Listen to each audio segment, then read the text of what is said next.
Doctor Bhimrao Ambedkar में श्रद्धा सुमन अर्पित करते हुए कोटि कोटि नमन करते हैं। हम लोगों का बहुत बड़ा सौभाग्य है कि हम सबके यशस्वी प्रधानमंत्री आदरणीय नरेंद्र भाई मोदी जी ऐसा क्रम चला रहे हैं कि जिनकी वजह से आज हम लोगों का अस्तित्व रहा है, उनकी चर्चा संविधान गौरव दिवस के रूप में हम लोग आपस में मिल कर के मना रहे हैं। ये बहुत ही हर्ष का विषय है और मैं अभिनंदन करता हूँ मातृशक्तियों का और प्यारे बच्चों का, नवयुवक साथियों का, अपने संभ्रांत उपस्थित मंचासीन सम्मानित जनों का, बाबूजी का, इस कार्यक्रम को सफल बनाने के लिए इस कड़ी सर्दी में भी सारे लोग उपस्थित होकर के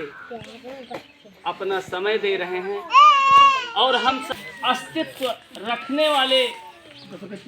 हमारी जीवन को खुशहाल और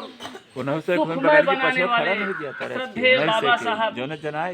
साहब के बारे में जानते हैं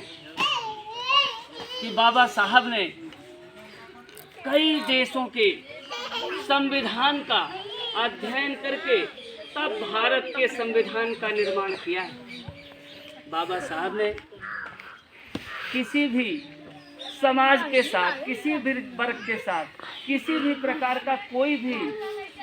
अन्याय नहीं होने दिया है और सबके साथ निष्पक्ष व्यवहार किया है। बाबा साहब हम लोगों के लिए बड़ा हर्ष का विषय है कि हम लोग आज बाबा साहब के बारे में, भारतीय संविधान गौरव दिवस के बारे में आज यहाँ उपस्थित होकर के चर्चा कर रहे हैं। धन्यवाद करते हैं, अभिनंदन करते हैं यशस्वी मुख्यमंत्री आदरणीय योगी आदित्यनाथ जी का, यशस्वी प्रधानमंत्री आदरणीय नरेंद्र भाई मोदी जी का,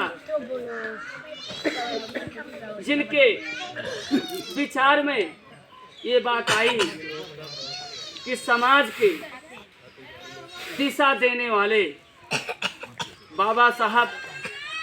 जिनका जन्म 14 अप्रैल सन 1891 ईस्वी को मध्य प्रदेश के इंदौर जिले के मऊ छावनी में हुआ था। बाबा साहब के बचपन का नाम भीम सतपाल और आपके पिताजी का नाम श्रद्धेय राम जी सतपाल, आपके माता जी का नाम भीमाबाई। बाबा साहब ने संविधान का निर्माण 2 वर्ष 11 महीने 18 दिन में संविधान सभा के अध्यक्ष के रूप में पूरा किया है। मैं जानता हूँ कि जो मैं आपके बीच साझा कर रहा हूँ वो आपको जानकारी है, लेकिन इसको जीवंत बनाने के लिए, इसको याद बनाने के लिए, क्योंकि जिन महापुरुष ने हमारे लिए इतना बड़ा काम किया है,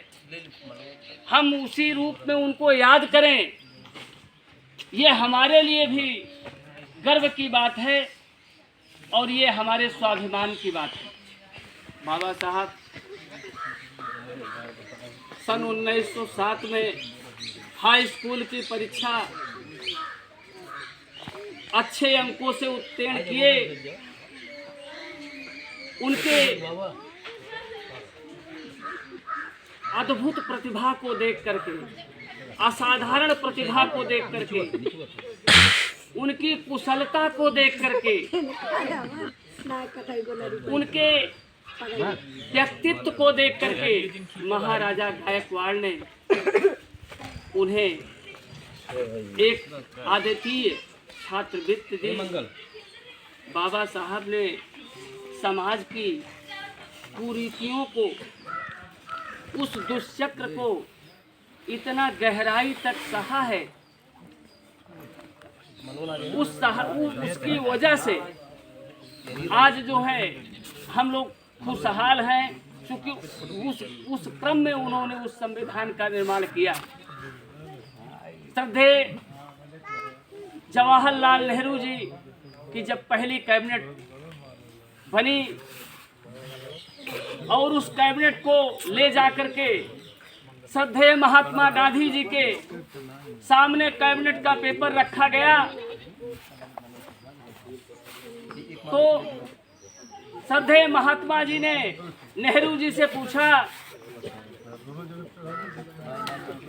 कि नेहरू जी, इसमें डॉक्टर भीमराव अंबेडकर जी का नाम कहाँ है? रुक जा।